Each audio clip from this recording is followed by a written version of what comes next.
everybody, and welcome back to my channel. It has been a crazy several weeks. My husband and I were hunting for several days here about a week ago, and then I've been busy processing the deer ever since. We got 3 deer, and I have been busy just getting it all cut up and get some ground and put in the freezer.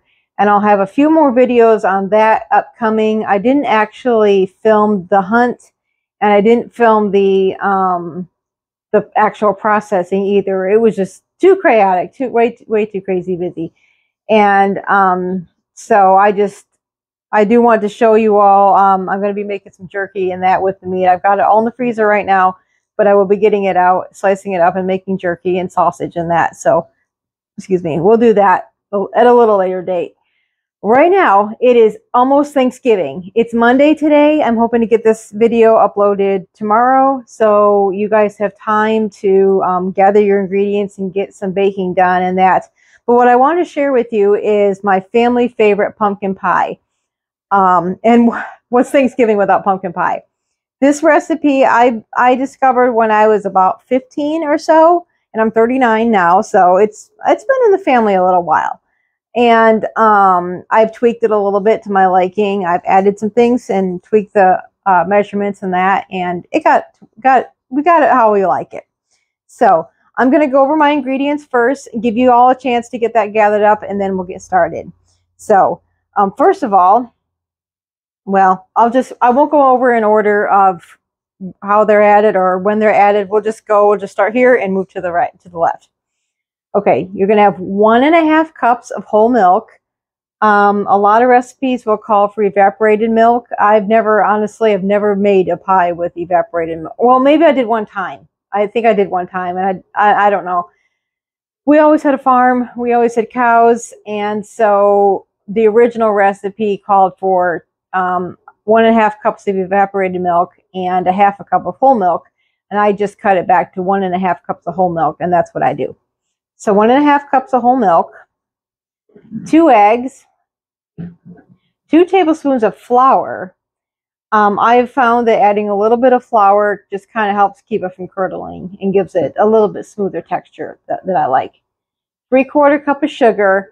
The original recipe called for 1 cup, but my family doesn't like stuff all that sweet. So feel free to add a whole cup if you want. Otherwise, I think 3/4 is plenty. And I've done it with as little as 1/2 to 2/3. For I used to bake pies for a diabetic friend.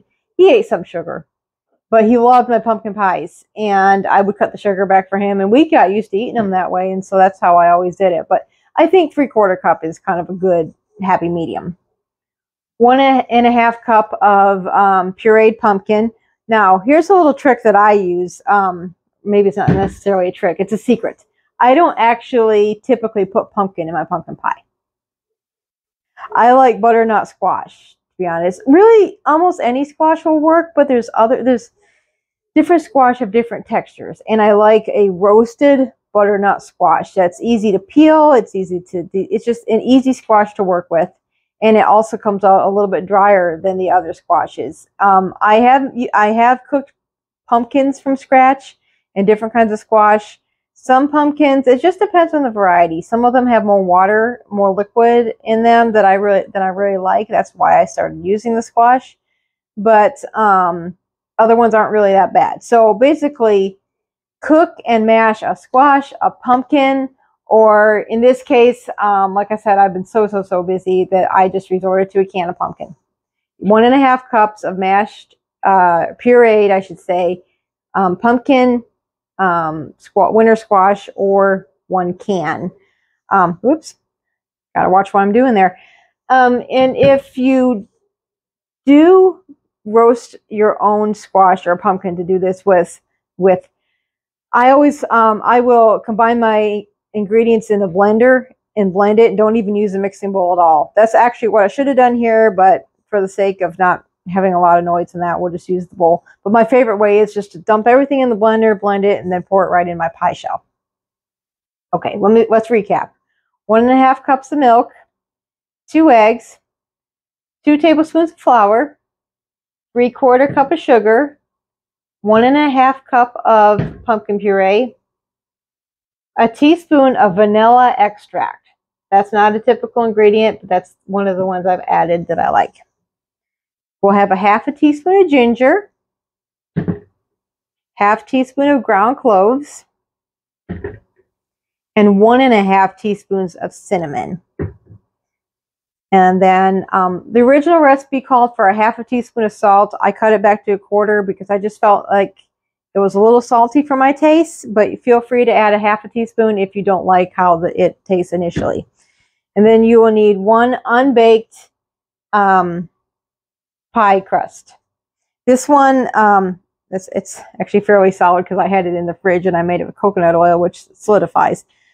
But I made this with my prize-winning pie crust recipe, and I have another video on my channel of that, and I will link that in the description below, and that's a totally separate video in itself. But okay, so your pie shell, we've got all the other ingredients. So gather up all your ingredients and let's get started. Okay, something I should have mentioned is that I preheated my oven to 400 degrees. You're going to want to do that before you start on anything. So get that preheating while you gather up your ingredients. So first thing we're going to do, so we prevent lumps, is mix our dry ingredients together first, which is kind of backwards to how you would typically think of doing it. So we're going to add our 3/4 cup of sugar, our 2 tablespoons of flour, let's combine those.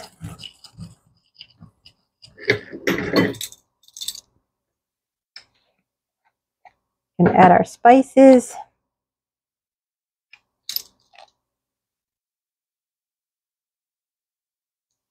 One and a half teaspoon cinnamon. I'm not really, oops. Okay, that's not exact because spices in the pumpkin pie, I usually just eyeball them. I don't actually usually measure because it's pretty forgiving. But if you're not experienced, and even if you are and you're just more comfortable measuring, by all means measure. I tend to just do a pinch and a dash with this recipe. That was 1.5 teaspoons cinnamon, half teaspoon of cloves, and a half a teaspoon of ginger. These lids don't want to go back on tonight. Okay, this is Himalayan pink salt, so that's why it looks a little bit unusual. We're going to put a 1/4 teaspoon of that.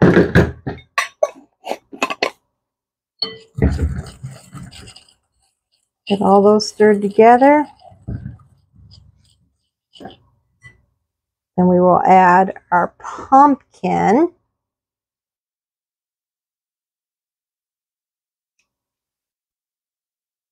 Now, it's pretty important that you mix in the order that I'm giving you. Well, I mean, on the dry ingredients, it doesn't matter what order as long as they're all dry ingredients. But the reason is because when I mix, if I were to mix the milk right into the dry ingredients, it would probably tend to get lumpy. And then there wouldn't be a whole lot of like resistance in it to break up the eggs. So I stir the pumpkin into the dry ingredients, so it ends up being smoother that way, and it's still thick enough that when you add your 2 eggs, it's thick enough to where it'll break up the eggs well and they'll mix in good. I'm sure there's a much more scientific way of explaining that, but I just don't really know how to explain it. I'm just thinking like, well, it's thicker, it mixes in better. It's kind of how I think of it. Then we'll add our teaspoon of vanilla. The vanilla can actually be added anytime after the pumpkin. Make sure it's smooth at this point to where there's no lumps of any flour or bits of egg white or anything like that. I'm just going to mix a little bit of the milk in first because it's easier. To me, it's easier than mixing it all at once.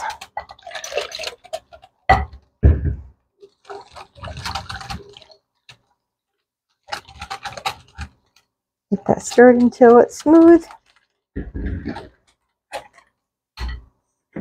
We will take our pie shell.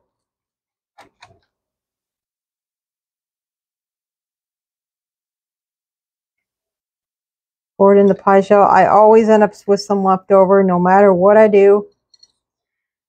So I just fill it very full.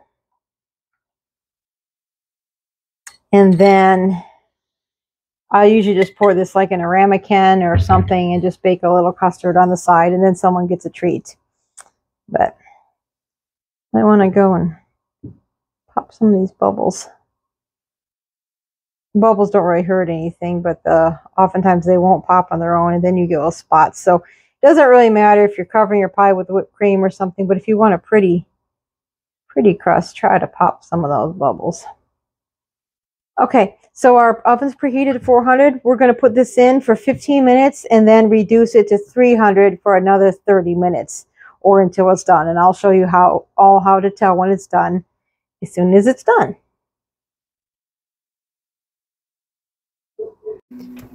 Okay, it's been 15 minutes. See, I put the extra in those ramekins. It's getting a little bit set around the edges. And now we're going to reduce the heat to 350.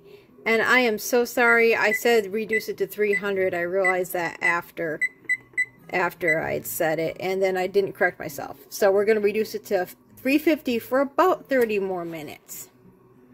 Okay, well, I made a mistake. But I'm going to go ahead and post this video anyway because this is a good recipe. But the pumpkin brand that I used, I had forgotten that I had baked with it before, and it is rather watery. So it has caused an excess of moisture and a separation here where the milk and the moisture from the pumpkin kind of just rose to the top and made a puddle, and it cooked its own custard on top. So that is not supposed to happen. It's that brand of pumpkin. So, it's an off-brand. I don't even know. I bought it at a discount grocery store, to be honest, and I only use it for, pumpkin rolls where it doesn't matter as much, and I had forgotten about that when I made this pie. So, to test if a pumpkin pie is done, I'm not going to do this at the center because it's the eggy custard. I'll just lightly touch it in the center, and if nothing sticks to my finger, if my finger just kind of bounces on the top, it's done. Another way to tell is to, trying to grab a knife here really quick, insert a knife, switch hands here, I'm sorry you all. I'm in the middle of slicing up a big block of cheese to get in the freezer and I'm distracted. Anyway, you'll insert a knife in the center and it'll come out basically clean with just a little bit stick to it. I'm not doing it in the center here because of this weird custardy stuff. But this pie has been baking about 35 minutes at the 350. And I'm going to say it's probably about done. It's just acting weird because of that pumpkin. I'm going to go ahead and get it out and then let it cool. And we'll eat our mistakes. I am so sorry, you all. I'm actually kind of embarrassed about it because, like I say, I've been making this recipe for years and years and years, and that's a mistake that could have been avoided. But that said, it did remind me that I should mention that if you make your own, cook your own squash or pumpkin, and it happens to have some separation, moisture seeping out of it, then you'll want to pour it into a strainer or a colander, or maybe even a kitchen towel, and gently squeeze it because you want it to be quite dry.